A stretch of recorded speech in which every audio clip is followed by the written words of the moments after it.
j'espère que vous allez bien, la famille, les amis, les animaux de compagnie. Ici Marissa, but you can call me Aïssa. And welcome au nouveau, and welcome back aux anciens, to my YouTube channel. Du coup, on est dimanche, il est tard, mais on est dimanche. Et voici votre vidéo du dimanche soir. Anyways, et c'est tout de suite. Mais avant, je t'invite à t'abonner si ce n'est pas déjà fait et à cliquer sur la cloche button pour être notifié à chaque fois que je poste une nouvelle vidéo. Did you do it? Good. Maintenant, c'est tout de suite.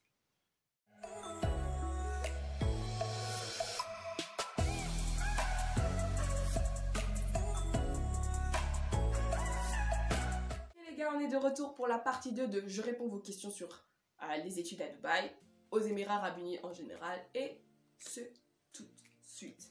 Alors, question numéro 1 qui nous vient de quelqu'un qui s'appelle Armin. Il s'appelle pas vraiment Armin, code secret des enfants. Donc, il me demandait si dans mon université, City University College of Ajman, CUCA, il y avait des cours d'anglais intensifs. Alors oui, ils ont des cours d'anglais intensifs. Pour ceux qui savent pas c'est quoi, bon, en même temps c'est dit dans le titre, des cours anglais intensifs, ce sont des cours qui ont une durée entre 3 à 6 mois, voire 1 an, où vous améliorez votre anglais en fait. C'est ça. C'est ça. Donc on va dire que c'est une alternative à si par exemple vous avez échoué le test. D'ailleurs, restez jusqu'à vers la fin de la vidéo, je vais parler de ce bail de échouer le test d'anglais. Qu'est-ce qui se passe si vous l'échouez? Ben, petit avant-goût, si vous échouez votre test, etc., ou si vous sentez que votre anglais ça va pas, vous pouvez passer par un cours d'anglais intensif que l'université offre. Attention, c'est pas toutes les universités qui vous offrent des cours d'anglais intensifs, mais je peux vous dire que soit vous aurez des cours d'anglais intensifs, soit vous aurez les Foundation Programs, ok, dont je parle juste maintenant, mais disclaimer, vous ne trouvez pas ces deux choses dans toutes les universités. Parfois, il y a des universités qui n'ont pas de cours d'anglais intensif, ni de Foundation Program. Alors, le Foundation Program, c'est quoi? Un Foundation Program, c'est un cours de fondation, on va dire. Ça dit dans le titre, un programme de fondation. Foundation Program. Dans le Foundation Program, orthographe, c'est comme ça que ça s'écrit. Dans le Foundation Program, c'est comme un cours de rattrapage en fait. Vous sentez que par exemple que vous avez fait une pause de vacances qui ne va pas et vous avez besoin de récupérer. Vous faites un Foundation Program. Vous avez des cours d'anglais, des cours de maths, etc. C'est comme une remise à niveau. C'est une remise à niveau. Alors personnellement, je voulais en prendre un, mais je me suis rendu compte que j'en avais pas besoin. En fait, la raison pour laquelle je voulais en prendre, c'est que de base, je fais du latin. Ok, j'ai fait du latin de quand j'ai commencé le secondaire jusqu'à la fin. Ok, et j'ai jamais touché à l'économie. Là, je fais de l'économie et je pensais que j'allais avoir des lacunes. Au final, j'en ai pas. Du coup, je me suis dit, voilà, ça m'aurait pas servi en fait. J'aurais perdu du temps.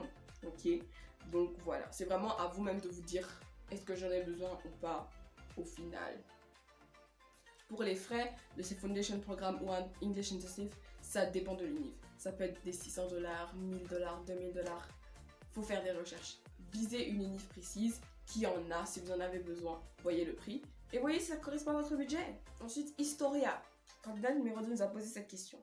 Y a-t-il des universités qui ont des cours d'architecture intérieure? Alors, pour la petite info, j'ai fait une vidéo qui s'appelle les cours les plus populaires que vous pouvez trouver à Dubaï ou les cours que vous trouvez à Dubaï parce que je m'explique. Les Émirats Arabes Unis en général les Émirats Arabes Unis est un pays jeune. Où sont un pays jeune? Je sais pas. Ce pays est jeune. Il n'a que 49 ans. Les universités datent de 2001, de 2009, de 2007, ok? Avant, il n'y en avait peut-être même pas d'université. Le pays continue de level up, level up, level up. Donc, il y a des branches que vous ne trouverez pas dans ce pays. Les bails de criminologie ou d'herbaliste ou psychologie, je pense que vous trouvez ça, mais pas tout le temps, ok? Il y a des universités où vous ne trouvez pas toutes les branches. Et dans cette vidéo, je vous explique les branches que vous allez trouver partout et les branches qui sont trouvables. En dehors de ces branches-là, vous pouvez les trouver, mais faut chercher. faut chercher et faut voir en fait. Ok, donc oui, on revient à l'architecture intérieure. Vous trouvez ça partout. Vous trouvez pas ça partout, mais vous trouvez ça. C'est facile à trouver. C'est pas comme criminologie. Je prends criminologie parce que... Voilà. Hein? Pardon. Donc oui, vous trouvez ça. Et elle me demandait si on peut en trouver dans des universités publiques. Publiques, je ne sais pas. Il faut chercher. Mais privées, je sais que dans la Canadian University of Dubai, CUD, bah, vous trouvez ça. C'est à 18 000 boules l'année. À vous de voir si ça correspond à votre budget. Ensuite, nous en avons une qui s'appelle Miss Honda, qui m'a posé ces différentes questions. Alors, Miss Honda fait... Miss, j'aime trop mes surnoms, hein, vous moquez pas.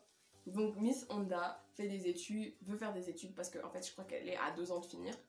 Fait des études, veut faire des études en fait supérieures aux United States, USA. Mais elle ne sait pas, enfin elle voulait aussi voir si Dubaï ça allait et tout. Elle est venue me voir pour me poser des questions. Encore une fois, vous avez des questions, retrouvez-moi sur mon Instagram, c'est callmeasa.w. Je réponds à tout en un temps record. Check. Je réponds à tout en un temps record. Donc, venez sur Instagram, ça ne coûte rien. Donc, elle m'a posé des questions par rapport aux points. J'en ai parlé dans la partie 1. Dans la partie 1, j'ai parlé des points. Ça varie entre 60 et 80% pour être accepté. Encore une fois, ça dépend et de l'université et de la branche. Les branches super chaudes, comme l'ingénierie, les gens qui veulent faire la physique, les trucs dangereux, voilà. On va vous poser 90, 80%, j'en sais rien. Ça dépend vraiment de l'université, donc voilà. Vos bulletins doivent être traduits en anglais, je répète, et cachetés bien comme il faut par votre école. Voilà même. Ensuite, elle demandait si, parce qu'elle veut se lancer dans l'économie, elle demandait si toutes les universités ont cette branche-là. Encore une fois, il y a une vidéo qui l'explique, j'ai mis le lien. Allez en arrière pour voir le lien, ok? Je peux mettre les liens des vidéos dans la barre d'infos si ça va pas tuer. Ensuite, oui, l'économie, c'est partout. Ça, c'est une branche que vous trouvez partout, ok? Vous n'allez pas trimer pour trouver des branches comme ça. L'économie et l'ingénierie, c'est partout. Partout. Ensuite, les frais. Pour l'économie, les frais sont relativement moins chers. Bon, alors il y a des universités qui mettent tout au même prix, mais la branche économie, c'est la branche la moins chère. Les études les plus chères, c'est les études d'ingénierie, et c'est normal. Les études de médecin sont plus chères, c'est normal. Faites des trucs pour sauver des vies. L'économie, c'est pour sauver votre porte-monnaie, c'est pas cher du tout. Ok? Ces études les moins chères, ça peut varier entre 9 000, 10 000, 11 000, 15 000 $. Encore une fois, ça dépend de votre université. Visez quelque chose. Trouvez quelque chose qui est dans votre budget, ça devrait aller. Dernière question, c'est ce dont j'avais parlé au début de la vidéo. Il se passe quoi si tu rates le test d'anglais? Alors, moi, personnellement, bah, ils vont vous mettre dans une école dans un cours d'anglais intensif pour catch up votre retard en anglais. Mais moi, ce que je vous conseille de faire si vous prenez des cours d'anglais, etc., faites des tests, pas régulièrement, mais avant de commencer vos démarches pour le NIF. Si vous êtes en 5e, c'est très bien. Faites un test maintenant pour savoir où vous en êtes au niveau anglais. Parce que si l'université ne propose pas des cours d'anglais intensifs, vous allez devoir attendre. Et cette attente, c'est le temps que vous améliorez votre anglais. Ok? Et donc, vous allez peut-être postuler pour le semestre prochain. Vous voyez ce que je veux dire? Donc, autant faire des tests maintenant, tant que vous en avez le temps pour rattraper le retard, pour que la première fois que vous postulez, on ne refuse pas votre dossier, ok? Et que vous soyez accepté dès la première fois. C'est vraiment un conseil que je vous donne.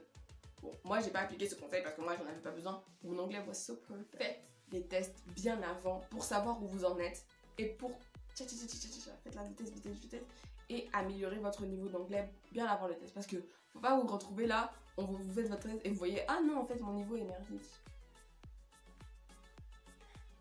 Faites ça avant, ça vous sauvera la vie. Voilà les gens, c'est la fin de la vidéo. Si vous avez des suggestions de vidéos, si vous voulez vraiment que je parle d'un truc précis, mettez-le en commentaire, ok? Mettez-le en commentaire, je vois, je fais. Si c'est dans la mesure du possible, je fais, ok? Et si vous avez des questions, rejoignez-moi sur mon Instagram, c'est callmeasa.w. Je réponds à toutes les questions en un temps record. Hell yeah, en un temps record. Et on se dit à la semaine prochaine pour une nouvelle vidéo. J'ai regardé le calendrier. Jeudi prochain, c'est le 31. Je suis pas sûre que les gens sont chauds pour regarder une vidéo le 31. Donc, je posterai ma vidéo mardi, donc après-demain, sur la partie 3 des questions qu'on a souvent tendance à me poser. Donc, on se voit mardi prochain. N'oubliez pas de liker la vidéo, de commenter la vidéo, de partager la vidéo, de vous abonner à la chaîne, de cliquez sur la cloche pour recevoir une notification à chaque fois que je poste une nouvelle vidéo, de me suivre éventuellement sur Instagram si vous avez des questions, callmeasa.w, on n'oublie surtout pas, et on se dit à mardi prochain. Anyways, bye bye.